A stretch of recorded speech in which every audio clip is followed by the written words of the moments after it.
I'm just pressing record. Okay, so welcome everybody. We are going to do roll call via the Zoom chat. And tonight's format is a little bit different. Last month we did a Zoom meeting. This is what's called the Zoom webinar. The difference is that presenters are those that you can see and hear, and you're also seeing those that will be manning the Q&A. So we will be following the Q&A as we go through, so please feel free to ask any questions in the Q&A. The Q&A is visible by all. I'm just showing you the agenda here. We're going to go through a couple general membership reminders. In addition to the plethora of information you receive from the city, we'll be going over census, elections, and racial equity, very, very high level. And then we'll kick off with our wonderful speakers. We're honored to have Congressman Ted Deutch, Commissioner Sorensen, Dr. Rajter once again, and of course, Chris Lagerbloom. We have a small portion of time being allocated to introduce the new Senior Management Fellow in Neighbor Support. And if Jessica is any indication of what we have experienced from the Senior Management Fellows, we are just delighted to have her and look forward to hearing from her. Melinda will round us off with the Treasurer's Report, prior meeting minutes, and then you have the next meeting dates here and also on the council website. So general updates. I cut and pasted from an email from Jania Robinson, and there are 3 points or 4 points to make on the census. You don't have to read through all this, but the points are this. The pandemic prevented the typical face-to-face outreach that the census completion and response rate so relies on. So our response rate is still very low. We're at 52.4% as of August 3rd, I believe. And the important part about the census is that it not only provides federal funding for needed programs, but it's for the next 10 years, the next decade. It's a big impact to have a higher response rate on this. So one of the campaigns the city has launched is a yard sign campaign. We encourage all members to make an appointment to go pick up some yard signs and put it out in your yard. Anything we can do to help elevate the response rate is welcomed. Jania's contact information is listed here. We will also share that in the meeting minutes. Second update is elections. If you haven't already voted via mail-in, early voting in person is available until this Sunday. And there are many more, or there are several locations for early voting in person between now and Sunday. And if you do not vote by August 16th, you will be required to vote on August 18th at your polling site, at your specific polling site. So I don't think we need to express the importance of voting, and it's imperative in this time, so please do vote. We also wanted to just congratulate and acknowledge that 3 of our commissioners are re-elected unopposed, so we celebrate and congratulate them. We also look forward to hearing the mayor and vice mayor at our upcoming council meetings. They are both running against opponents in the upcoming race.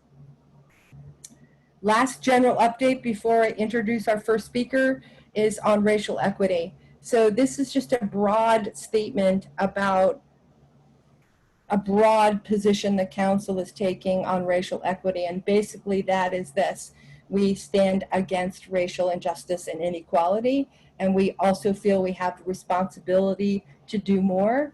And we're one of the recommendations, and this is, I think, a premise to all of it, is that our understanding and addressing the problem cannot be done effectively without understanding history and context, and especially understanding the embedded challenges across many, many systems, including law enforcement.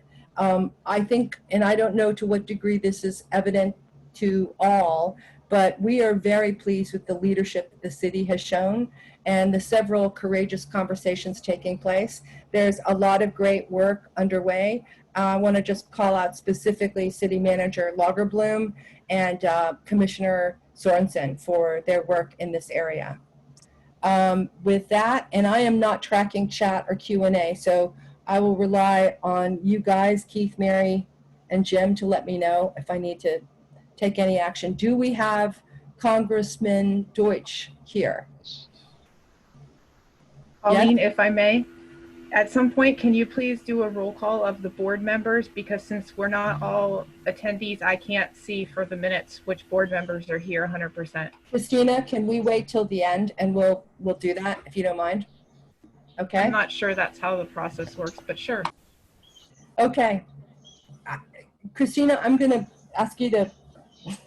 Okay. All right. So we are very honored tonight to have a number of fantastic speakers, starting with our elected Congressman Ted Deutch. I've got his detailed bio up here. I just want to say a couple things. We always introduce our first-time speakers, talking a little bit about their background.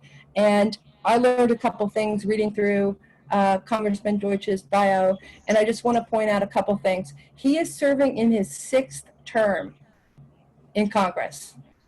His leadership is very clear. He is the chairman of the House Ethics Committee and a senior member of the House Judiciary Committee and the House Foreign Affairs Committee. I think a significant legacy and significant leadership.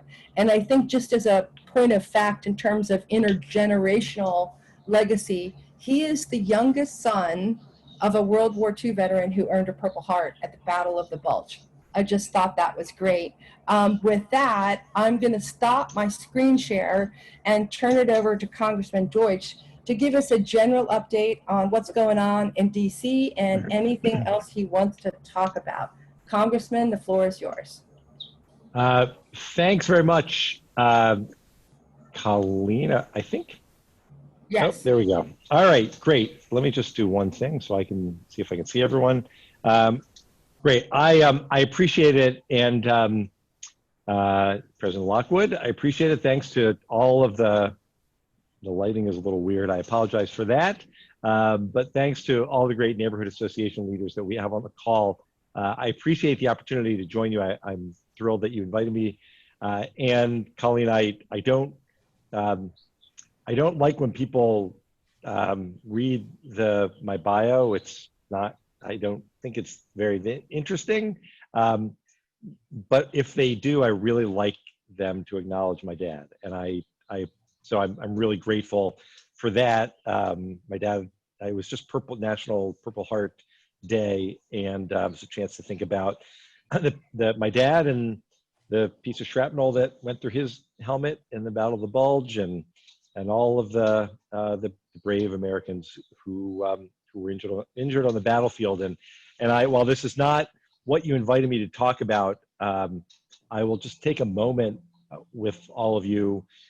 Before the pandemic started, when back when we all traveled, I was privileged to be part of a bipartisan delegation that went to Belgium and Luxembourg for the commemoration of the 75th anniversary of the Battle of the Bulge, and had the opportunity to go to participate in the ceremony in the Ardennes forest, where my dad and so many others were injured defending our country. And it was a very special moment, and reminds us that as we look forward to the opportunity to getting back to normal, that normal that we enjoyed is in large part because of the sacrifices of so many men and women who have served. So thanks for giving me the opportunity to reflect on that just a little bit. I'm happy to be here to provide a quick update on the COVID-19 epidemic in South Florida and our efforts to try to bring more relief to our communities. We've got a few things that I'll just focus on. Over the past 2 months, Florida, as everyone on the call knows, Florida's been really the global epicenter of the COVID-19 pandemic. Yesterday, the state reported its highest death toll yet this morning, even though case counts have started to stabilize and drop, and our local health officials are warning that we've got to continue strong efforts to continue to stop the spread. We've got to continue to wear masks and avoid large gatherings. Social distancing is key if we're going to try to keep these trends moving in the right direction. And I'm grateful for the role that all of you play, and I see Commissioner Sorensen is on. So I thank you for your leadership, Ben, too, in making sure that we're all doing what we can to try to keep our neighbors, ourselves, but especially our neighbors and our families safe. The actions that we take today, I think everyone knows this, they don't show up in case counts for weeks and in hospitalizations and deaths for nearly a month. So while other areas of the country took some other actions to limit their outbreaks, we've got to look for ways to do that here too, to get community transmission very low. We've got to use the tools that I just discussed to help spread the virus. It's not that complicated. If everyone wears a mask, the virus isn't able to spread. And so that's really, really key. And until we get the case counts low enough to do effective contact tracing, it's hard to move forward with the reopening of our economy. We all want a safer new normal that brings back more jobs. We want our tourism industry to be able to come back, especially as we head into the fall and then the tourism season. But we've got to be able to welcome people to Florida safely, and that means that we've got to focus on taking these actions to help limit the spread. It's not an either or. It's not a question of economic activity or public health. Strong public health response means that we can move faster toward reopening the economy and welcoming people from around the country and around the world back to South Florida, where everyone loves to visit. So that's the goal as we go forward. Just a couple of quick words on legislation. Congress passed the CARES Act, which everyone is aware of, to provide relief to American workers and families and small businesses, especially to help bolster our public health response to the pandemic. And while there were challenges in implementing some of the relief provisions, relief efforts have, I think, gone a long way in helping to prevent the health crisis from becoming a massive housing crisis and financial crisis and hunger crisis. But our challenges are far from over, and a lot of the CARES Act programs expired at the end of July. Congress really needs to come together to pass additional relief legislation. The House passed the HEROES Act 3 months ago to continue relief to frontline workers, to cities like Fort Lauderdale who are facing budget shortfalls, and to extend unemployment benefits to serve as a lifeline to people who have lost their jobs only because of the virus, not because of anything that they did wrong. So the HEROES Act, just to put in perspective, would provide much needed funding to local municipalities and counties. And Broward, $1.12 billion over 2 years would come through the HEROES Act. Fort Lauderdale would get $113 million over 2 years, Pompano $74 million, $57 million to Coral Springs. All of that is not, as Ben can tell you, is not money that's going into the pockets of government officials. That's the money that's used to ensure that cops and first responders and teachers and sanitation workers can continue to do their jobs. So I hope that the Senate will come back and be serious about negotiating a deal. There really is just no time to waste here. So that's what's happening on that front. Just two other quick points. The president, as I'm sure everyone saw, issued some executive orders. The executive orders are not a substitute for the action that's necessary to really ensure the continued ability to sustain our communities. And that's only going to come with legislative action. And so I think it's really important that we come back. We need Congress to come together to pass real relief. There's not a bill from the Senate that's even been debated, let alone passed. And so my hope is that the president will call the leaders of the House and Senate into the White House and implore them to work together to come up with a a deal that will address the very significant economic impact that this crisis is having on our country. So I've got lots more I could say. I know there are other speakers. I'm gonna stick around. I'm happy to answer questions on COVID or any of the other issues that the community cares about, the airport issues. I will give you one quick update that the airport, there's a study being done on airport noise that we were just made aware of that hopefully will be finished the early part of 2021. That's something that we've been pushing for. I can talk much more about flight patterns and air traffic noise, things that all of you know a lot about, care a lot about, if you've got specific questions. And but I'll leave it there for now. And again, I appreciate the opportunity to spend a little time with you, and I'm happy to sit back, let you go on with the program, and whenever you get to questions, I'll be happy to answer them. Thank you so much for having me. Thank you, Congressman Deutch. Always wonderful. I've seen you many, many times throughout our community. Someone mentioned in the Q&A how grateful we are for your leadership and your support on behalf of all of us in our community. So thank you. It's interesting times in DC, probably pre-COVID as well as post. So very much interested in keeping track and in touch with you. The FAA ruling is of great interest to us as well.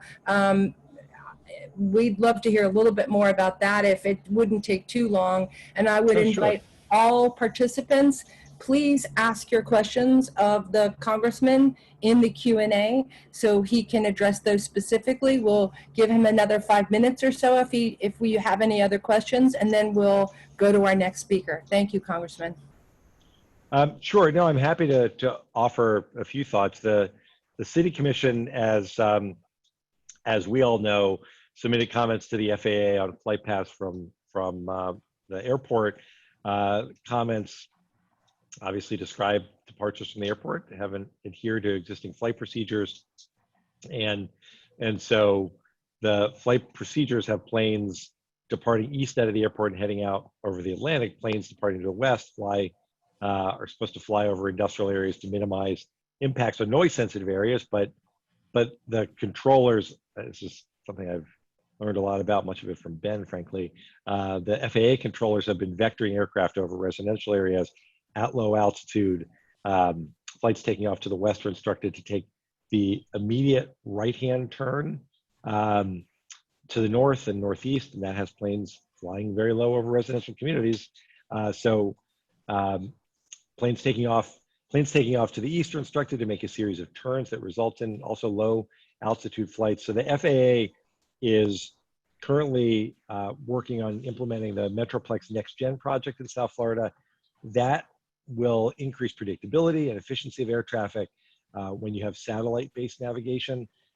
There's been concern in Fort Lauderdale with the lack of transparency in the FAA's proposed departure procedures, and the FAA is taking public comments as part of moving forward on Metroplex. And so I think all of that is really important. And we continue we're in touch with the FAA on a regular basis, and Josh Lippman from my staff has worked, I know, with the commissioner and with a lot of you on this issue, and we'll continue to monitor and make sure that we're doing everything we can to make sure that your voices are heard. And I think why don't I leave it there out of respect for everyone else, and as I said, I'm happy to stick around and answer more questions. Wonderful. So we are aware that the city has issued some comments, so because we had offered to do that, but I think the voices are being heard, and that's terrific, and we appreciate your leadership. We do have one outstanding question from Dr. Getz, and this is just a broader question. I think we know the answer locally, but and it's a big question, and I don't know if it's a quick way to answer it, but adequate contact tracing.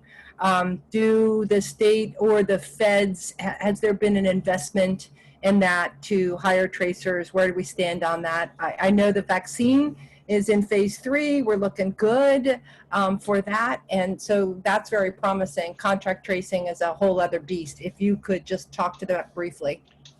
Sure. It's a really important question. First, the frustration that comes with the fact that Congress passed legislation as part of the follow-on of the CARES Act that required every state to put together a detailed testing and tracing plan. And the plan that Florida put forth doesn't have any detail at all. It talks a lot about how much testing we're doing, but that's not going to address the tracing issue. One other frustration, I mean, let's acknowledge you can't do adequate tracing. There is no number of people that, there's no number of people that is large enough to hire that can do adequate testing when you've got a combination of a positivity rate that comes back at 10% or so, which is where it was again today. All of the experts say that number needs to be under 5%. We're still anywhere between 8 to 10 or higher in some parts of South Florida. So if the positivity rate is that high and it's taking days, sometimes more than a week to get test results back, it makes it impossible to do adequate tracing. So the focus has to be on bringing down, first stopping the spread, bringing down the positivity rate, so that we're then in a position to be able to trace every new case and then have a plan to socially isolate people who test positive. And that's been the goal all along. It's frustrating that we don't have a serious plan to do that.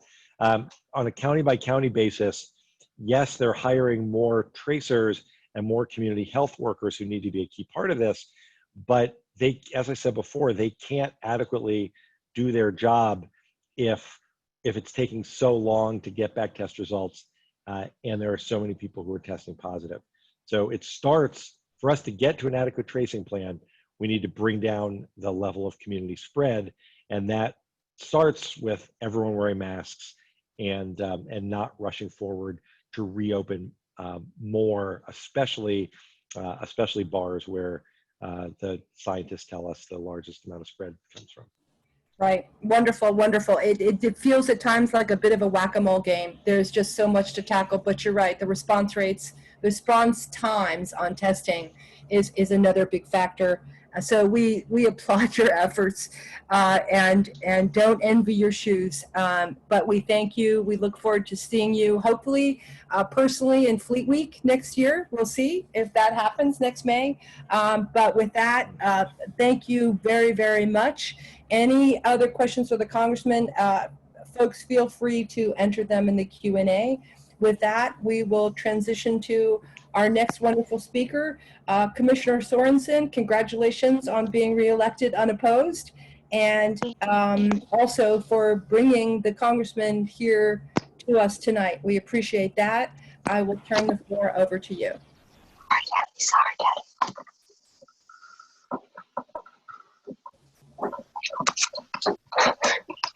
Ben, can you hear us? To the daddy's phone. Stop. Don't touch.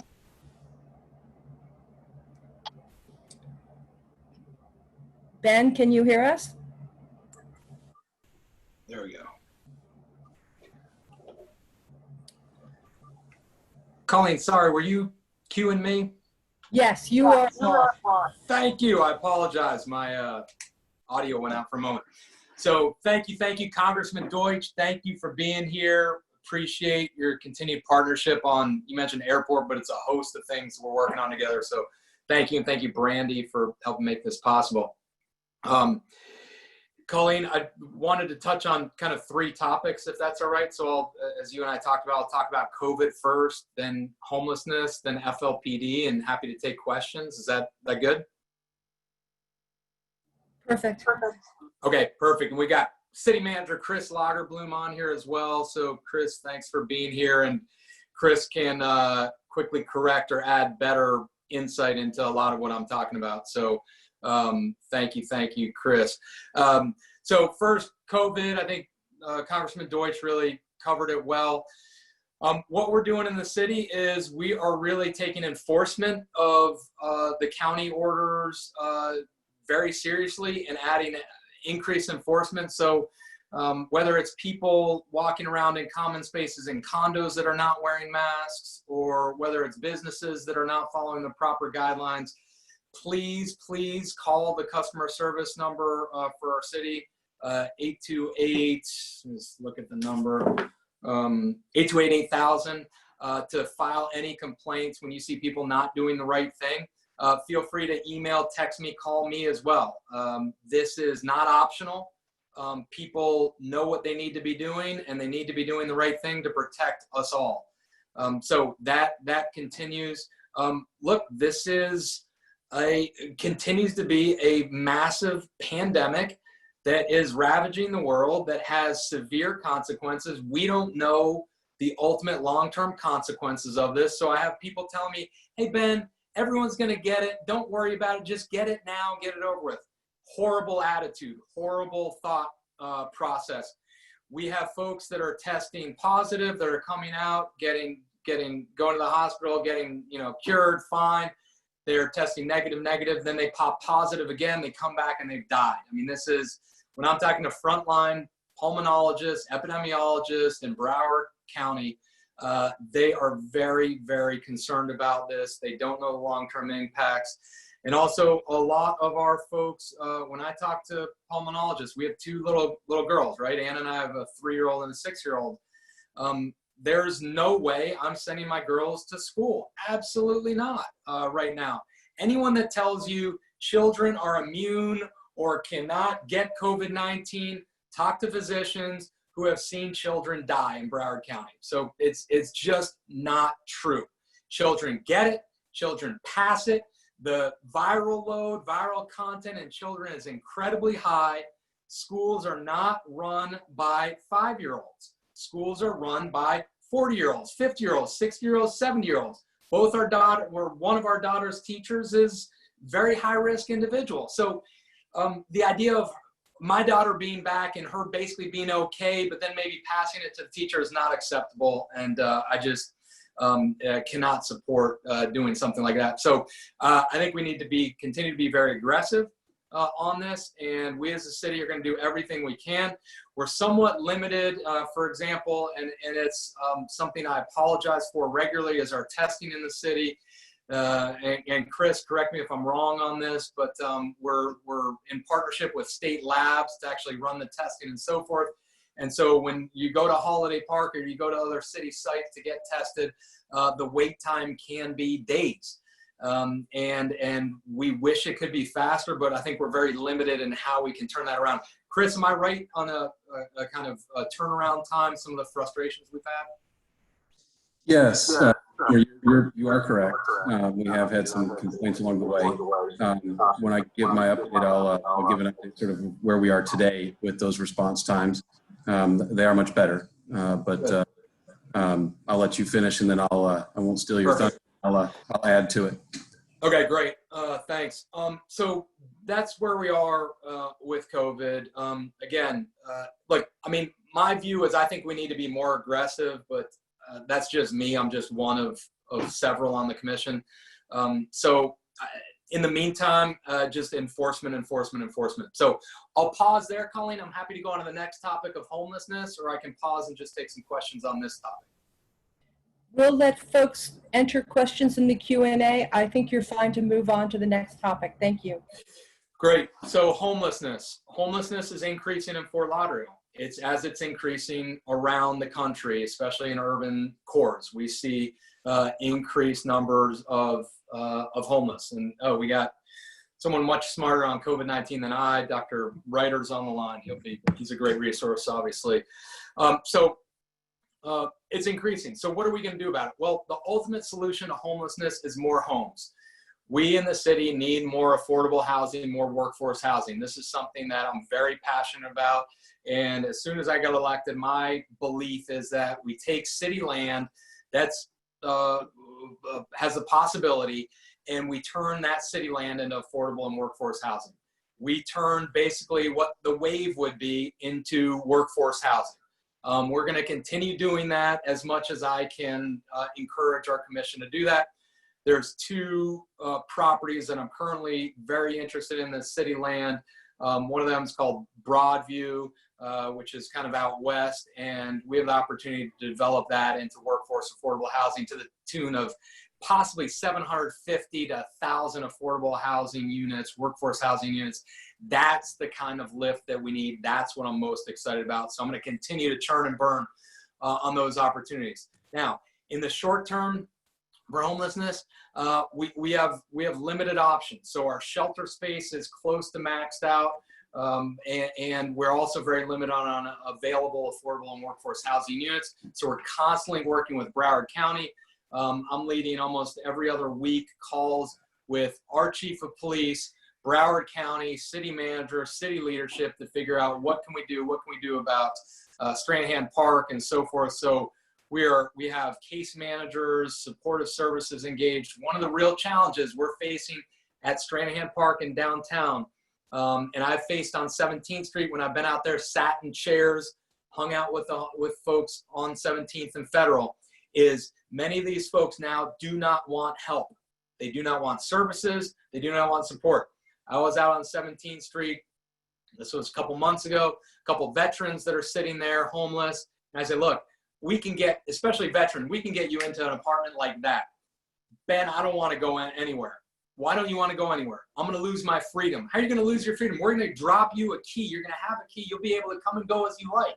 No, I like the freedom of being out on the streets. So that's the challenge. So then what do you do? What do you do with people who refuse services, who refuse to go, to get help, who refuse an opportunity for free housing? That is a societal conundrum I don't know the answer to. And that's what we're grappling with right now with our legal team and so forth. So in the short term, never, never, never, please never give a homeless person or someone on the street money or food. It is horribly ineffective, and here's why. Because it incentivizes them to keep doing what they're doing. Take those resources, those dollars, that food, bring it to a shelter, bring it to a food pantry, bring it to Broward Partnership for the Homeless, the Salvation Army. That way, people are incentivized, these folks on the street are incentivized to go to these centers where there's more than just food as a resource. There's case managers support. There's addiction recovery support. So please help them learn to fish. Do not give them money on the street. Do not give them food on the street. It's very, very counterproductive. So just ask you to keep doing that. And we are continuing to work and partner. And look, the only way we solve this is partnering. And the only way we actually really solve this is building more affordable workforce housing. And we're going to do that. This commission is dedicated to that. So that's where we're heading on homelessness. I'll stop there, Colleen, for questions or comments on that. That's wonderful. We have not seen any questions come in for either of the topics that you've talked about. Brucey is asking a question. I'm seeing one. I'm seeing Melinda's asking, what additional safety measures would you like to see enacted? Close down vacation rentals. Why are vacation rentals open right now? This is one of the hot spots. It's an area we get issues with. Close down vacation rentals. It's one less thing we have to navigate around. So that's just one immediate thing I just think we need to look at, Melinda. And Colleen, I'll just take a couple of these comments in the chat. William Getz is saying it basically costs more to keep someone homeless than to house them, I think is basically, which is exactly right. It's far more cost effective to put people in a home, provide case manager support. We are increasing the financial burden by keeping people homeless, and we've got to do better than that. And Brucey is asking about the bus stop restriction that was lifted, that it did nothing, and it's increased for those who are registered citizens. Sorry, the bus stop restriction. Yeah, I'm not familiar with this. Half the homeless actually could live indoors, but the residency restrictions affect that big time. The bus stop restriction that was lifted by the city last fall did nothing. It's increased for those who are registered citizens. I'm not clear on that either. I'm not clear. She may be talking about Commissioner, that's that predatory sex offender distance from certain locations. And what we did as a city and you did as a commission is to enhance the number of opportunities for those people to have living spaces. We were forcing them into very tight defined areas based upon a definition. I think what we're hearing is that it didn't help, and that's probably true. There's still a very difficult person to house. Okay, that's wonderful, Chris. Thank you. And Dennis Ulmer is asking this question: the no camping at schools, daycares ordinance proposed and voted on by the City Commission did not pass. You voted against it. Do you think it should be brought back to the City Commission at this time? So no, not at this time. I think we're in a real quandary with COVID-19 and the increase in homelessness. And so my first instinct is always, can we get them the help they need? Can we provide them support before we bring out, more restrictive measures? So that's what we're going to continue to do. And then look, if we need, as we try that, engage some new strategies for that, if that doesn't work, then I think we are going to have to explore some real enforcement options. But I want to try the opportunity, the helping hand first. Wonderful. Thank you. All right, FLPD. FLPD. So, I think I have a kind of a unique perspective on policing. I'm a police chaplain. I've been a Hollywood, Florida police chaplain now for, maybe about 6 years. I was a Fort Lauderdale police chaplain before being elected. So I was a Fort Lauderdale police chaplain for about 3 years. So very familiar with kind of policing and the challenges they face and so forth. So as with any department in the city, we can always get better. So there's a host of things I think Fort Lauderdale PD can do. Now, number one, I think we have a fantastic interim chief heading our department right now, interim chief Karen Dietrich. Now, I haven't done the research on this, but name me a major metropolitan area where you have a woman fire chief and a woman police chief. I'm not aware of any. Here in Fort Lauderdale, that's what we're doing. And they're leading our first responders not because they're women, but because they're the best candidates. They're the best leaders for us. And I'm proud of that. And I think for me, that means a couple things. One, it means that diversity and inclusion is alive and well here, and it's something we embrace fully. And we're going to not only kind of make sure we're getting the right people, but that we are embracing a diverse representative workforce. This is something that I think is very important in policing. And so some of the suggestions that I'm working on gathering from the community, and then also I'm engaging with Chris on talking about, are things like, when we think about representative of who the police are interacting with, I think it would be great if we had more Fort Lauderdale police officers that lived in the city of Fort Lauderdale, just as an example. I think that way you get, greater relationships, greater engagement, and so forth. There's also, and I've kind of, maybe about 20 ideas that I'm interested in working with PD on, and a couple other things. I kind of have them all written down. We have to be very, we can improve our body cam policy. So when are they activated? So I think that activation is something we have to really look at, and how we can activate them, increasing frequency. And then when are they reviewed? When is the body cam footage reviewed? That's something that, and Chris has already really taken corrective action on that, but there are instances where use of force happened and that they were not reviewed. So the kind of frequency with which that video is reviewed is another piece. Increasing the kind of implicit bias training, and not only increasing it from a police standpoint, but also increasing the community stakeholder engagement in that training. So how can we all be more aware of how we interact? Now, I've been in the Navy now 13 years. In the Navy are the best of the best, I think, in the Navy and in our military are our Navy SEALs. How much training do Navy SEALs get? Well, basically half the year they're in training. I think our police could use a whole lot more training. How do you learn to de-escalate effectively? There are great techniques and trainings and so forth. So I think we've really got to increase the training pipeline that we're having with our police, engaging with the community. I've got a lot more there, but I'll just stop there from a FLPD's perspective. And Chris is leading the effort on a nationwide search for a new chief of police. And he's looking at hiring a firm to do that. They're going to search high and low internal, external, and I'm confident, within, my guess is 4 or 5 months that we are going to get an amazing candidate coming forward to continue to lead our police. And I'll end with this with police and then take questions. I'm happy to talk more about it. Our police are doing fantastic work. They're doing very, very good work in the community. Our NAT teams up and down, phenomenal work. And we've had some really horrible actors. And I thank the leadership of folks like Crystal, who was the one who called out some of the bad attitudes and actions live in real time. So we've got amazing police. They're doing an amazing job. I'm going to support them up and down, and I'm going to continue to drive for improvements with our PD. So I'll stop there, Colleen. Wonderful. Marilyn has this question about the budget and specifically allocation of funding for community policing.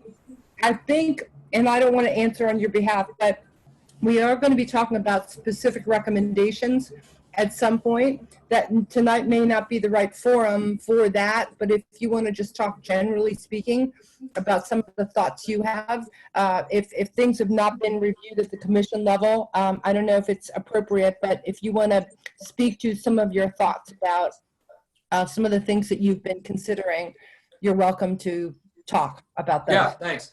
So, I mean, let's just go at it. Like, so the idea of defund the police is something I just disagree with. That is not the solution. Now, if any of you know Officer Sandy or Officer George, who are basically our homeless outreach coordinators, they do amazing work with our homeless. Now, should some of our police budget be spent to increase to the team mental health professionals, caseworkers who are actually trained in how to deal with addiction, how to deal with people who have mental health issues, how to help them get the services? Absolutely. So I think those are the creative solutions we've got to really look at, so that you have those leaders engaging in their skill set and helping the homeless, helping those who are facing, mental health issues. And then we have, other folks that are, the more standard kind of law enforcement that are engaged in other things, and that they can share and help each other. So those are some of the creative solutions that I think we need to really engage with as we look at the overall FLPD budget. We need to have a Fort Lauderdale Police Department that has the armament required. We've got to have folks that can go in and handle very difficult situations. And so I think that needs to continue to be allocated for those resources and equipment. Wonderful. I think that's it. I think those are the questions. And if it's okay with you, Ben, we'll move on to Dr. Rajter. I really appreciate you, Ben, and the Congressman. You guys are just amazing, the work you're doing, how much work you get done, and the time frame and the support you're providing. We really appreciate your thought leadership and kind of thought and deed, as it were. So thank you very much. Thank you, Colleen. Can I just add one other good news story? We are going to be bringing forward to the commission, hopefully the first meeting in September, the opportunity to buy a parcel of land to place our downtown EMS substation servicing our Rio Vista, Harbordale, downtown Fort Lauderdale. So that should come forward in September. So looking good. Thanks. Awesome. That's great. Thank you and congratulations. Okay, so now we're pivoting to Dr. Rajter, who has graciously joined us for the last several months on these calls. He is our very own Dr. Fauci. We like to refer to him as. And every time I see someone wearing a face mask below the nose, I think of him. He's been really wonderful about keeping us updated. So another month has gone by. There's more updates to be had. We appreciate your strategic thought process in all of this, Dr. Rajter. If you could share with us what's going on in your world and what we all ought to know and be concerned about for going forward at this time. Thank you for joining us. You're muted, sir. Thank you for having me again. I apologize that I was a little bit late. I took a week, actually 2-week vacation. So I apologize for that in advance. So the trends. The number of admissions has come down, and we can see that in the numbers, even in the latest numbers that were released on Monday. There were a total of 4,247 new cases in Florida this past Monday, which is a drop from the 10,000 cases plus we had not even 2 weeks ago. So that is a significant drop in the number of cases. Mortality is still high, but that is not attributable to the current admissions. This is more attributable to the admissions that happened 2, 3, 4 weeks ago. As I've spoken to you before, you usually first see an event where large numbers of people are not socially distancing. That is usually followed up about 3, 4 weeks later with a spike in admission, and usually 3 to 4 weeks after that with a spike in deaths. So now we're towards the tail end of that spike in deaths from that last event, which have been the Black Lives Matter movement protests and subsequently the 4th of July weekend. So that is very, very encouraging, I think, to see those numbers come down.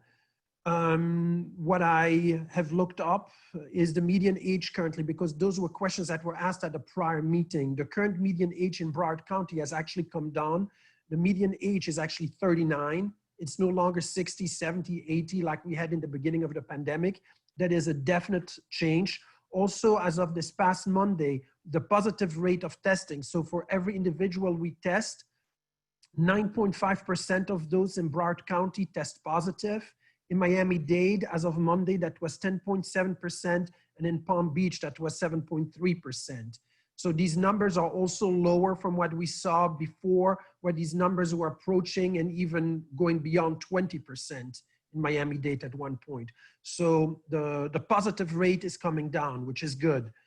A question that was asked to me before, I'm not a pediatrician, so I had to look it up.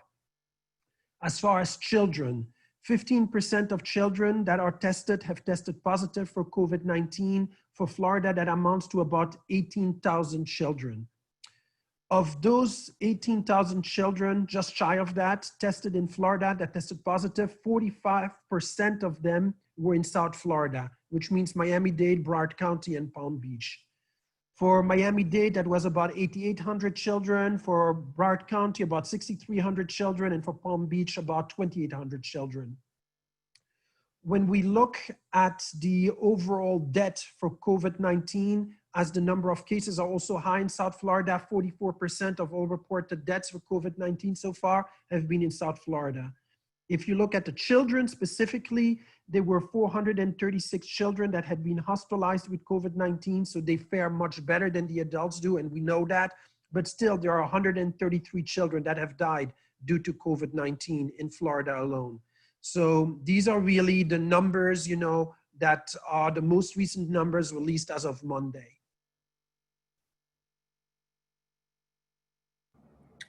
Wow. So promise on the horizon, phase 3 clinical trial underway. That's remarkable timing, given standard timelines for clinical trials. End of year is the estimate for getting at least initial vaccine, and then obviously having that available to the broader general population is going to take a lot longer. But does that look good? Do you are aware of any updates on the vaccines? And, Yes. and another question related is just, you know, generally speaking, folks that test positive, if they're staying at home, there really is no treatment per se. But you know, is there something that folks who test positive, who are at home and not going to the hospital, are there specific things they can do outside of what you would normally do for a flu? Okay, so let me take one question at a time. So the vaccine, I am not very impressed so far with the vaccine situation. Under normal circumstances, a vaccine takes 5-6 years to be developed. Right now, it's going through an accelerated process. We know from the Moderna vaccine from California that 50% of them had major side effects to the vaccine. The Oxford vaccine was a little bit better tolerated, and that one is currently undergoing trials in India. The Moderna vaccine is undergoing trials in the US, and there are dozens, if not hundreds, of other vaccine trials going on. Russia just announced that they had a successful vaccine. Israel is very close from a successful vaccine. But let's define successful. Like anything with this pandemic, the goalposts have been moved. A successful vaccine under normal circumstances looks at 95, 90% success rate for the vaccine. Fauci has just announced that if the vaccine has a 50% success rate, the FDA will approve the vaccine for use. 50%. That is not even getting us to herd immunity. In order to have herd immunity, you need to have about 80% of the people that either have been vaccinated with a successful vaccine or have had disease. If you have a vaccine that is 50% successful and you inoculate 80% of the population, which is a very high inoculation rate, you have 40% of the population that has been successfully inoculated. Add another 10 or 20% of the population that has been exposed to the disease and you're only at 50, 60%, still not at herd immunity level. That to me is concerning. The other thing that is concerning is, give me a sec, I really want to pull up that data for you. This was in San Quentin Prison in California, where they decided to try the herd immunity approach with the inmates. What do we know? There are 3,200 inmates at that facility. 2,200 of them tested positive. 25 of them have died. If you extrapolate that to the population, it is 767 deaths per 100,000 population. If you extrapolate that for the state of California, that would be 300,000 deaths. If you extrapolate that for the United States, that would be 2.5 million people dead. So clearly, you know, just thinking about herd immunity or even vaccinations that only have a 50% efficacy rate does not get us to that herd immunity. Based on what I know so far, we are not out of the woods yet. And if you look at the information that Fauci has been releasing in the past week, that is very, very much in line with that. So we still have a long road ahead of us, unfortunately. Thank you for the reality check. That's Vaccine. really, yeah. Yes, go ahead. And so treatment-wise, so what is your advice for us? And I guess we're looking out now at least a year or two, just going forward, assuming we test positive, treatment, et cetera. So as far as treatment, I can tell you what I do for my patients, the outpatients, and I've had a great success rate with that. I use the ivermectin-based protocol that I have been using for a while. That protocol has been tweaked significantly. At the present point in time, they get dosed on day 1, day 2, and if symptomatic, again on day 8 and 9. The patients also get vitamin C high dose, vitamin D3 high dose. They get zinc sulfate. They also, if they are hypoxic, meaning if they require oxygen, they get treated with steroids. And if it's more severe than that, usually they require hospitalization. I also add doxycycline to many of those patients. And for the most part, those patients, if I get to them early enough, their symptoms subside within 24 to 48 hours after the first dose is administered. So I've had pretty good results with that protocol. Now, unfortunately, there are lots of physicians that are not yet on board with that. I'm getting a lot of consults from in-state and out-of-state from patients who want to be treated with that protocol, and I do the best I can. I'm just one person. But yeah, that protocol has shown a lot of promise, and these studies have been replicated right now in Bangladesh. They have been replicated in Dominican Republic, Peru, and Brazil. So there are many places where they have had similar results with similar protocols. So that's that. Oh, that's wonderful. And I will share, we're getting a number of specific questions. If I could ask the attendees, we publish and promote our speakers on a regular basis, and not being presumptuous, but Dr. Rajter, assuming you agree to come speak with us again, we would encourage all of our members to submit questions ahead of time, so you can talk specifically about specific questions. flu shots, asthma medication, etc. We're getting a lot of specific questions that I think we can send to you in advance next time to have you talk. I can address the one from Belinda that I see right there on the chat, if that's okay. Yep. As far as the antibodies, so right now that's kind of a very interesting debate going on. We do know that if people get infected and it's confirmed COVID, they have for sure immunity for 3 months. That we kind of know right now beyond a shadow of a doubt. Probably immunity up to 6 months. Beyond 6 months, the jury is out.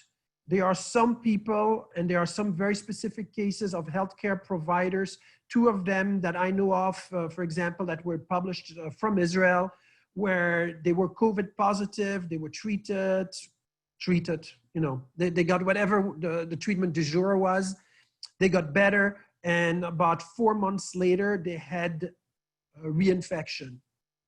So, you know, that was beyond that 3 months, but within the 6 months. So there is definitely a concern there. Concern number 2 about the antibodies. Like anything, like the flu, for example, the virus gets mutated over time. If the virus mutates, there might be a chance that nobody may have immunity in 6 months or a year from now, depending which the predominant strain of the virus will be at that point in time. So that's a second major concern.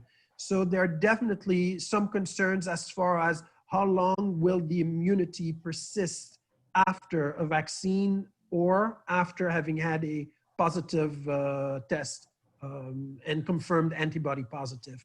The jury is still out on that, but we definitely know that eventually this will likely wane. So what other questions over here? Oral swabs, self-obtained. The self-obtained swabs, I've been swabbed more than once. I can tell you, it is not a pleasant experience. If this is not done by somebody that has the intestinal fortitude to do the test and ignore the patient's discomfort, you may not end up with a good specimen. And, you know, have a parent swab their child is not necessarily that type of relationship that would be conducive to get a good sample. So that is definitely a concern over there. Flu shots, severity of COVID-19, no, it will not help the severity of COVID-19. The issue is that we're now going to be getting into a double whammy kind of situation where somebody comes in sick, fever, cough, pulmonary infiltrates, essentially pneumonia. What is it? Is it the flu? Is it COVID-19? And I can tell you from past experiences, people come in with the flu and other viral infections together.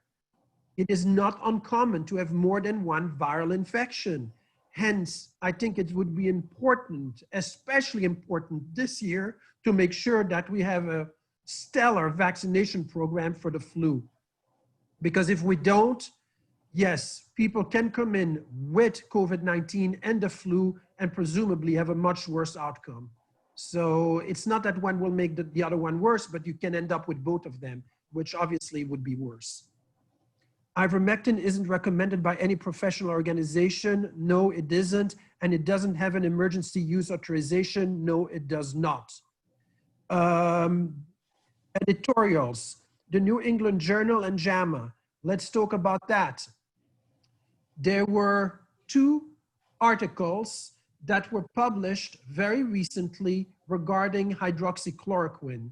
These were articles that were extremely aggressively dissuading the use of hydroxychloroquine. They came out of academic centers, Harvard specifically. Well, you may have heard about what happened with that. One was published in the New England Journal and the other one was published in JAMA. Both of them had to be retracted. The pharmaceutical industry is mounting an all-out attack on anything that does not buffer their coffers. And we have seen that happen with hydroxychloroquine. One of the editors of the Lancet resigned from the Lancet, which is the major British medical journal, because he felt that the editors were, fill in the words that you want to fill in, because of their affiliation with the pharmaceutical industry. Another article that was recently published, that many of the main editors at the New England Journal have major financial interest in remdesivir, which is a drug promoted by Gilead. So clearly there is a lot of money in play over here. And you do not have that kind of money behind drugs like ivermectin, even though if you look right now in India, it has been accepted as a form of treatment, and the same thing for Peru, where the pharmaceutical industry does not have the power it has in the United States. So I think the jury is still out.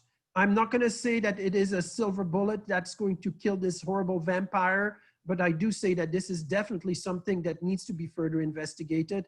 I definitely say that I've had phenomenal results with that, and that other facilities across the world have seen similar type of phenomenal results.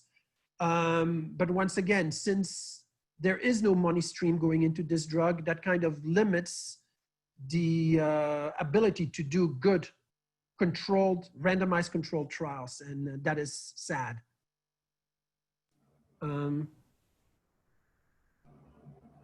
Okay, to get the flu shot, absolutely 100%, yes. I think people must get the flu shot unless they are allergic to the flu shot or to eggs, because the flu shot is raised in eggs. It is absolutely imperative to have as high of a percentage of immunization for the flu this year as we possibly can. I think we could go on with you all night, Dr. Rajter. I think we'll close it off if you don't mind, or come to closure. I will say your scientific insight and your experience is going to trump any kind of money-led conversation by pharma, big pharma. So please continue to let us know what's working and what's not.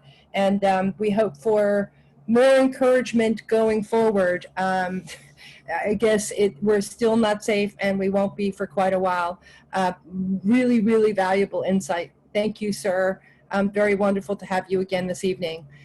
Folks, if you have further questions for Dr. Rajter, would you please forward them to the council email address? We will get them to the doctor, and he will address them, hopefully the next time we see him. Thank you, Dr. Rajter. We're now going to turn it over to our beloved city manager, Mr. Lagerbloom, who is again joining us this month. Thank you so much, Chris, for being a regularly featured speaker. And tonight on the docket is the big bad budget. So that will be something that you'll help kind of provide an overview for, and also any other general updates that you would like to provide. Thank you for your leadership, and the floor is yours. Great, thank you. Good evening, everybody, and thanks again for having me. I enjoy coming to these every month, and it's a great way to exchange information in this time when we have a hard time exchanging it in person. So with everybody's permission, I'd like to run through just a couple of updates, and then I certainly will talk about the budget and let you know where we are in the process, and anything you might do to learn more about it as it works its way through towards October the 1st. So I won't spend a lot of time on COVID other than to say that we do have active testing sites in place. We have active testing sites in place at Holiday Park and at Lincoln Park, which is off of Sistrunk. That testing site is going to move later this month to a park in Broward County. So the date keeps changing, so I don't want to give one tonight, but just recognize that testing site is going to move at some point.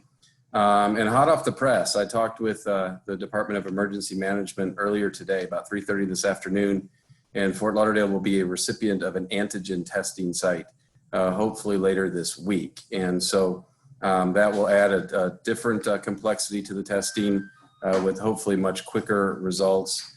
I'm not the expert in testing, and there's medical people on the call that probably know what that means to this whole COVID environment.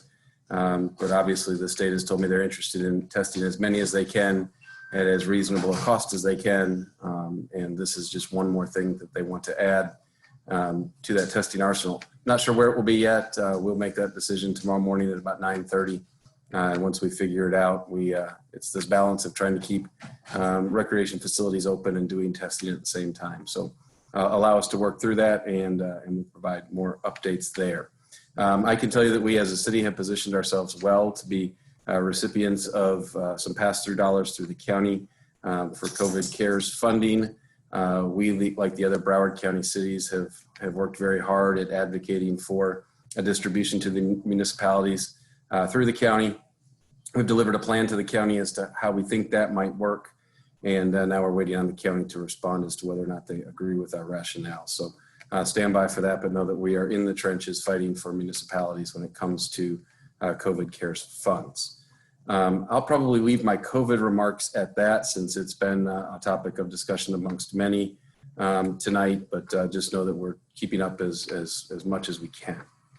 I would like to talk a little bit about the police department and about some current activities. The commissioner did a very fine job talking about some of the things that he and I have talked about, and there will be obviously tweaks as we go along. We have published a response to the Bobcat report. Those that have talked about the Bobcat report, and I talked about it previously on this call, that is available to anybody who wants to read how we've performed in response to the recommendations that were made. Very easily, you can just go to any Google search and type in Fort Lauderdale City Manager. And after the first response, which says he's a moron, the second response will say, click here. And if you click there, if you look to the left, there will be a little tab that says Manager's Memos. And so every time I brief the commission on anything of importance, I do it in the form of a memorandum so they all get the same information at the same time. We've begun publishing those. So you can go there and read the response to the Bobcat report. And I think it's about a 58-page report that I provided to the commission on how we implemented or responded to that. So that's a good spot to go learn about that. I want to let you know that Mayor Trentalis and I yesterday met with Latoya Ratliff. You might recognize that name. Latoya was unfortunately struck by a rubber bullet in a protest on demonstration on May the 31st. It was her first interaction with the city, and the mayor and I had a very good meeting with her. She was full of ideas and full of support for good change in law enforcement agencies. It was not an adversarial meeting by any stretch. She was very informative, and we both learned a lot from each other, I think.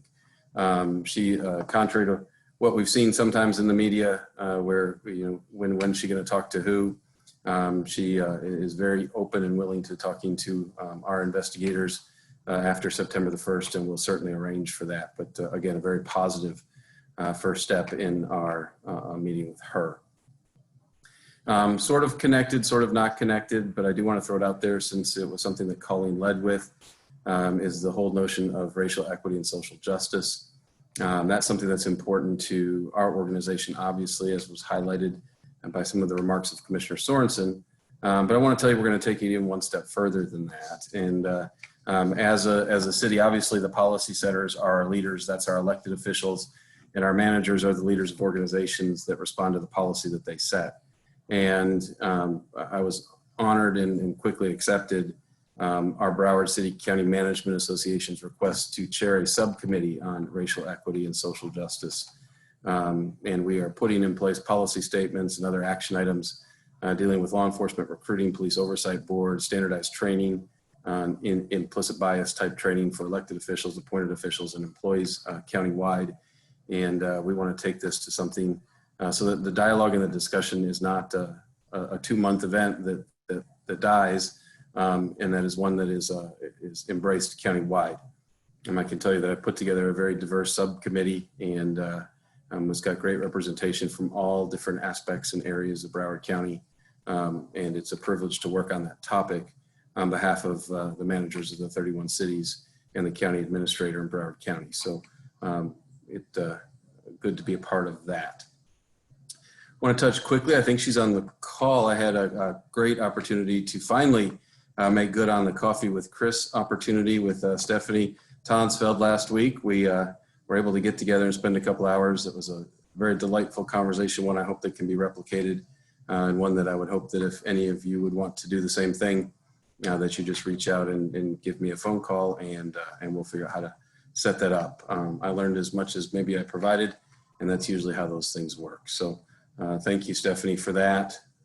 Some other topics that are near and dear that I just want to touch on quickly. We have not lost sight of any of our infrastructure and utility needs in the city. We are moving forward as is presented in the budget. The opportunity for an owner's representative to start the process of replacing our water plant.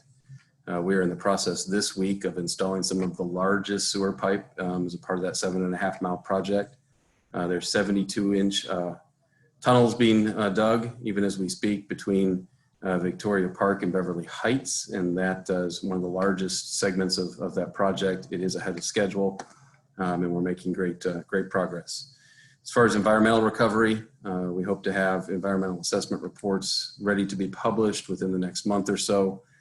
As you know, we hired Wood Environmental and eSciences to do that consulting work for us, and we're now exploring some additional work in the Himmershey Canal. So an update on that.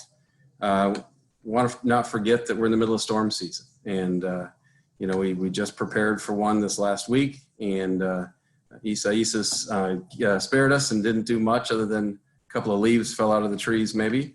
But it was important for us that we tested the opportunity to do a virtual partial activation of our emergency operations center. So what does that mean?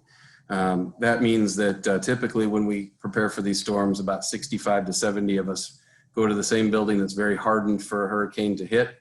And we stay there and we weather the storm, and then we work 12-hour shifts on and off until we work through the early stages and then late stages of recovery. This is a storm season where we had to plan for that ahead of time because we're in a COVID world, and we just physically may not be able to put that many people in one place. Or to some degree, I have some concern that we'll all be, have shared enough space with each other that we'll have enough positive tests that we just won't be able to come to that place. So considering this storm was relatively low risk, high gain, we met at 2 o'clock in the afternoon on a Saturday with a very small group and elected to run our partial activation of our emergency operations center virtually. We were testing how that might work if we storm this year, and we are forced into that environment. This one, there was a low probability of losing power, and so we put in a triple redundant way of communicating with each other, and we were able to perfect. And actually, I think we touched more people through our partial activation in the Zoom world than we would have if we would have been in the same room. So we're watching that Tropical Depression 11 that's out there. Thankfully, the spaghetti models all have it turning right and going out to the ocean to die. And so we'll hope that that's in fact what happens. I can't tell you enough, be counted, be counted, be counted. Those percentages with census really, really matter. And that needs to be a message that we continue to talk about because it really is that important. I saw a question early on about Marine Patrol, and just so I get it out there on the record, our Marine Patrol would be the ones that would enforce waterway, either waterway enforcement matters or waterway distancing issues. Their non-emergency number, and I'll say it twice, their non-emergency number is 954-764-4357. It's 954-464-4357. If you call that non-emergency number, they will have a better chance of being able to intercept or find the vessel that you would be calling about. And so by the time you go through 911 and that gets routed and transferred, it could be some time. So for those that would have Marine Patrol concerns or reports, that's the number to call. Let's go to the budget. So we've prepared a budget. We really start preparing our budget in February, and it becomes an effort of looking at what the needs are to continue to operate the city in its current manner, what it takes to enhance our operations, or what it takes to scale them back in the event that we think revenues are less than anticipated. I provided the commission early on what we thought revenue projections would be through the end of this fiscal year and into the next fiscal year.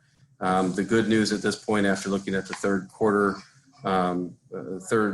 numbers today and projections through the end of the fiscal year, would suggest we did what we said we were going to do, which was to be conservative and not have to go find more later in the year. And so initially I thought our revenues would be down in the general fund about 19.2 million. And I tonight think that number is closer to 16. So that's a still a big number, but it's a number that went in the better direction than where we predicted it to go. We've built a budget that I think delivers in the next fiscal year on the needs of the city. It has held a millage rate flat for one more year. I've been very open with the commission in saying that our revenue models don't necessarily project that I can make that recommendation for more than 1 year. But again, we're in a world that's changing by the day. And so I don't want to get much ahead of where we are today, and where we are today is to move the budget that's proposed through its next process. It's been through the Budget Advisory Board, which is a board of our citizens that we put together to help review our proposals and make recommendations along the way. For the second straight year, they unanimously voted in support of the proposed budget last night. So I'm grateful to them for having worked with us and supported where we are, thinking that we haven't overstated or understated anything, and that we've put together a budget that matches the needs for Fort Lauderdale to move forward. So obviously the auditor will weigh in, and that will happen later this week or next week. The auditor always weighs in with something, so I can't wait to figure out what that memo says.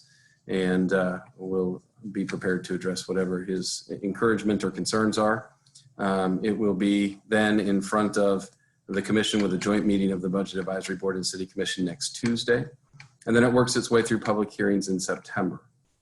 As it works its way through the public hearings, it can change at any moment, but recognize that when I bring it as a balanced budget, so that if we were to change things today based upon the policy direction of the commission, that usually requires that we tinker in some other way. So I think it's been a good process. I, like the commissioner, believe that this whole discussion around defunding the police should be used as an opportunity and not as a threat. It should be used as an opportunity to look at where we really have allocated resources and see if there's a better way. And so I think if we don't automatically react to the whole notion of defund in a way that would cause us to say that we need to fight against it, I think there's opportunities that modern leadership in cities can use that as an opportunity to really evaluate how we have spent dollars in the past, and then how we should be spending them in the future. And so in addition to that, we've certainly applied for many grants this year. I can tell you that the surtax that is for transportation has been a great revenue source to offset some of the capital projects that we had, and we're able to take a bridge replacement, for example, that was funded with general fund dollars, and remove the general fund dollars and fund it with surtax dollars. And so of the top 10 projects that were awarded for surtax dollars, Fort Lauderdale was a recipient of money for, I believe, 7. And so that that puts us in a pretty good spot as we move forward. So next year's the year that I probably spend a little bit more time awake at night over, because we haven't seen a COVID property tax digest yet. Those dollars are captured on January 1 of every year. And on January 1 this year, we weren't talking about COVID. We were saying Happy New Year. And so I think next year when we hit January 1 and those dollars are captured, that we'll have an opportunity to see what those impacts are. I can just tell you that our philosophy is to be conservative. It doesn't do us any good to overspend a budget, and it doesn't do us any good to overpromise and underdeliver. So we'll always be conservative in our estimations, with a laser focus on what I think is important to Fort Lauderdale. And we can't lose sight of the fact that we've got a little pandemic going on right now, but right before that happened, we had essentially the ground underneath us open up and break apart. And so, this has been an opportunity to keep moving on those projects, and we need to keep moving on those infrastructure projects, and we will. We have not lost sight of any of that. So with that, Madam President, I will reserve. I know you're a stickler for time, and I don't want to go long, but I'm happy to answer questions if there's any out there. No, wonderful as always, Chris. I know that there were adjustments to the budget based on what has occurred, right? The sewage spills, water main breaks, and the pandemic. The result of George Floyd and social injustice measures in law enforcement, it may be premature to talk about those specifically with regard to the budget, but I would imagine there's some amendments with that regard, and that ties into Dr. Getz's question. When do you think we'll be ready to look at specific recommendations with regard to specifically racial injustice. And he also has a follow-up question about the budget with regard to homelessness allocation in the budget as well. And Christina has asked a question about, can you just briefly talk about the new assistant city manager hire? I can. And so when we started to build the budget in February, obviously we have the events of George Floyd that date after that, and now working our way through the summer. There will be things along the way that we recommend for funding a different style of funding.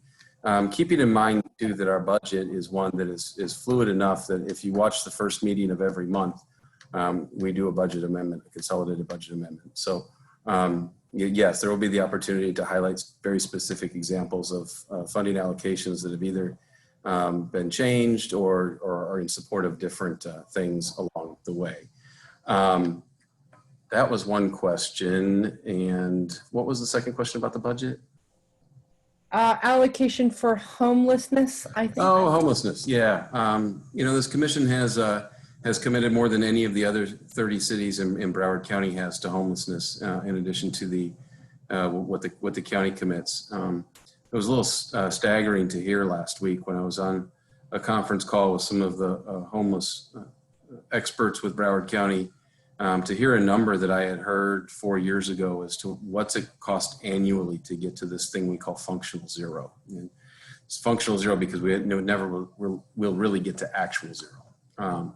And so that number about 4 years ago was $12 million a year is what the thought was based upon the point in time count.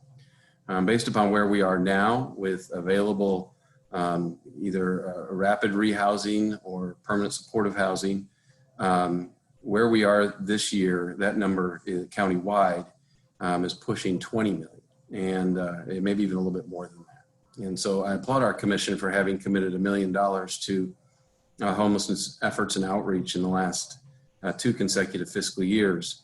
But you can throw $1 million at a $22 million problem every day of the week and not make much progress. So, you know, if the solution to homelessness is homes, the commissioner and I had a good conversation earlier in the week, or maybe it was last week, these days are running together, that maybe we need to look at some of our properties that we own in various places of the city and even outside of the city.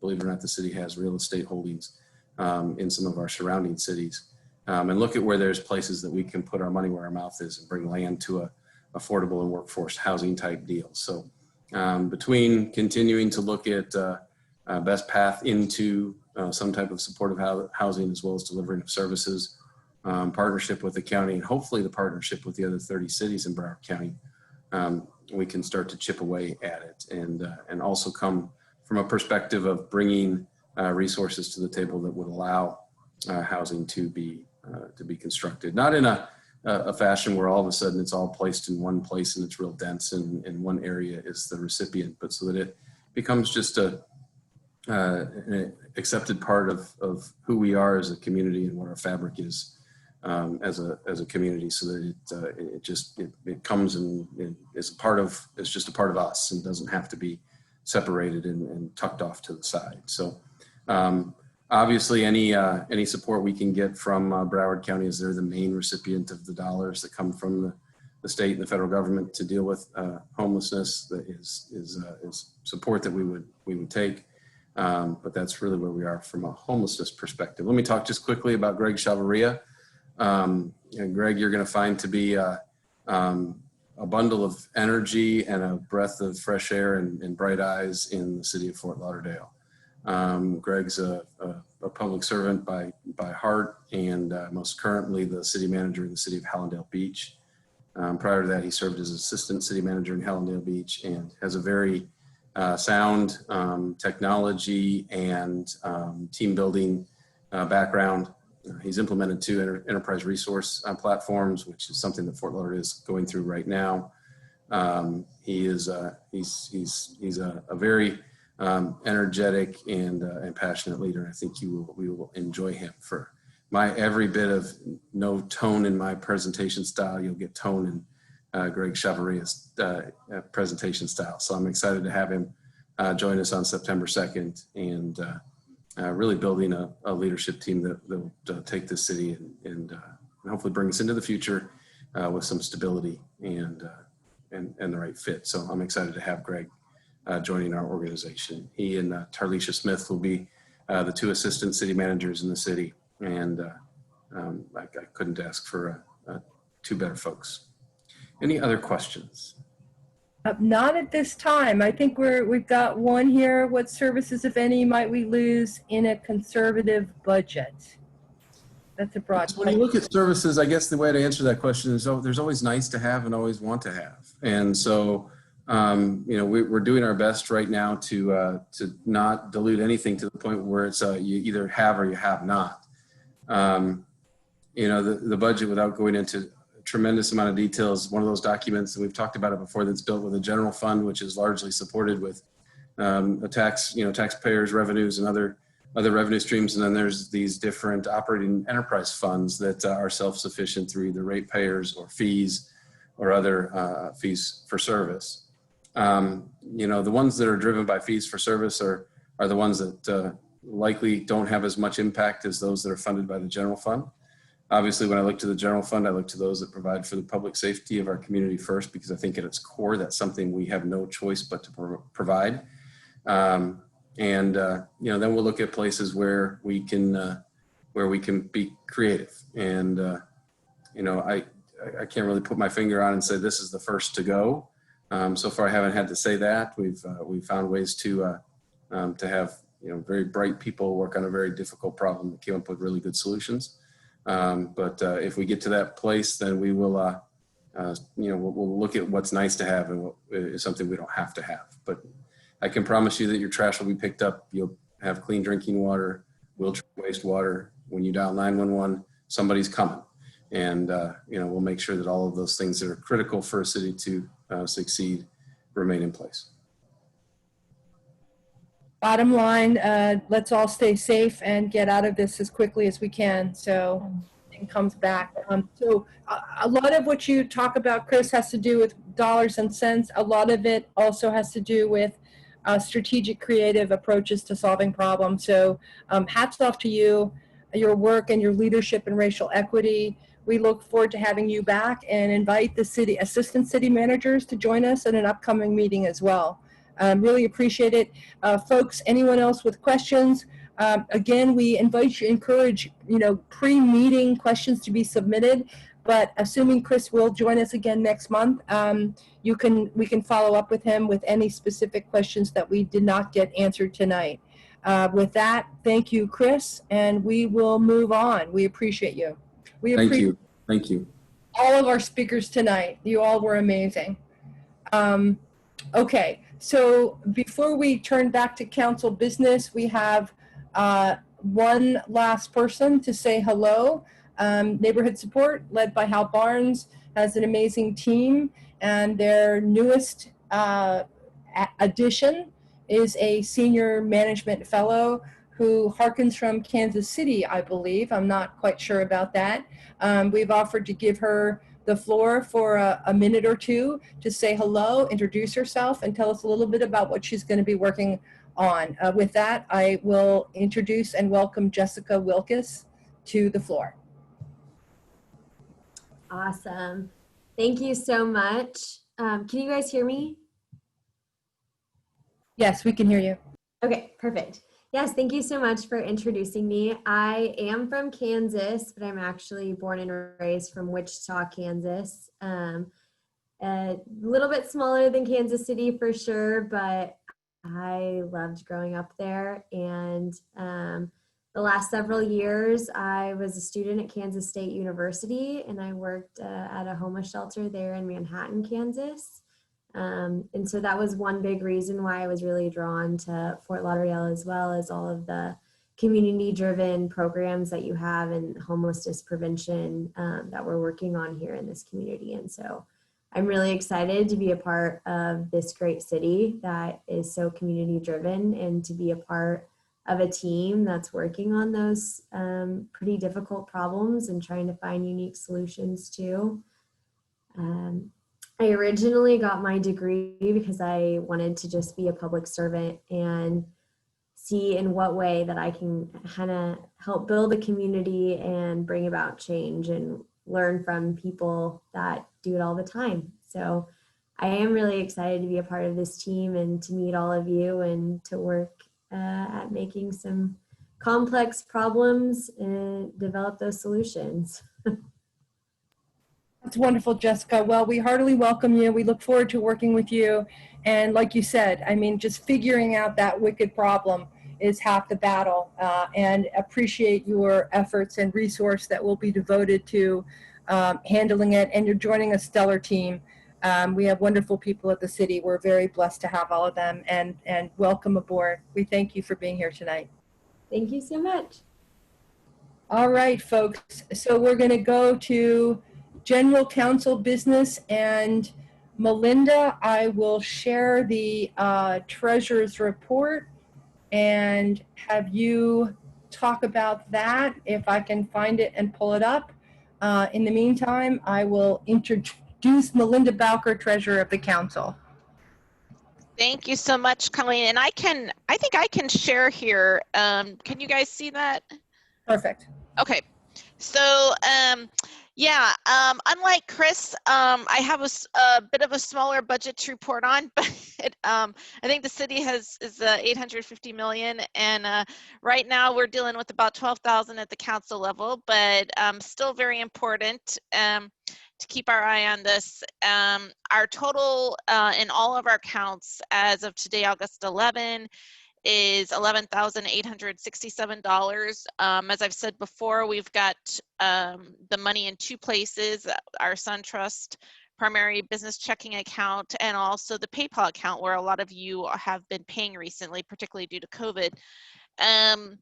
I last spoke to this membership on June 9. We did not have a meeting in July for the membership. So in this update is since that date in June. We have had 7 of our members pay their dues to renew their memberships. That's a $50 fee. I've listed them here on the report. We have also had payment out of the account to myself for reimbursement for the annual PO box, which is 30106 for those of you who do want to write a check to renew your membership. But if you can, it is quite easy to do it through PayPal. Please go to our website. And I know that Mary has done a great job of reminding people who have not paid yet. I do just want to show you the view that I keep the board updated with regards to recent payments. You'll see the most recent payments at the top, and as we go through this, you'll see the payments of about 37 of our membership since pretty much I started keeping the spreadsheet when I took over as treasurer in February. So yeah, I don't have any really exciting news. It's been a relatively quiet summer, but we are getting memberships paid up, and we would love to get everyone to please renew as soon as possible. And I will take any questions from the membership or the board.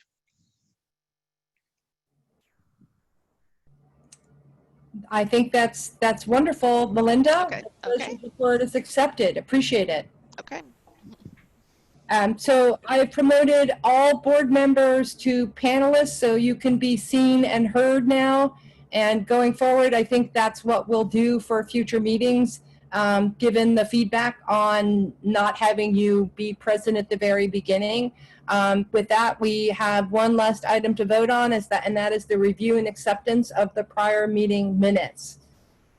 And we have quorum that was confirmed electronically via Mary and Christina. Can I hear a motion to accept the prior meeting minutes if there's no discussion or edits? So moved. Second? I'll second. Jim. Okay. All in favor? Aye. Aye. All right, wonderful. Meeting minutes are approved. So our next board meeting is August 24th. Our next general meeting is September 8th. We'll have a great lineup next month as well. With that, if the board wants to stay on and we can talk about the format for next month, or we can defer to the board meeting to discuss that. Why don't we do that? We'll discuss at the board, okay? All right, everybody, thank you very much. Be sure to send questions to the council email address for going forward. We'll announce our speakers in time for everyone to think that through.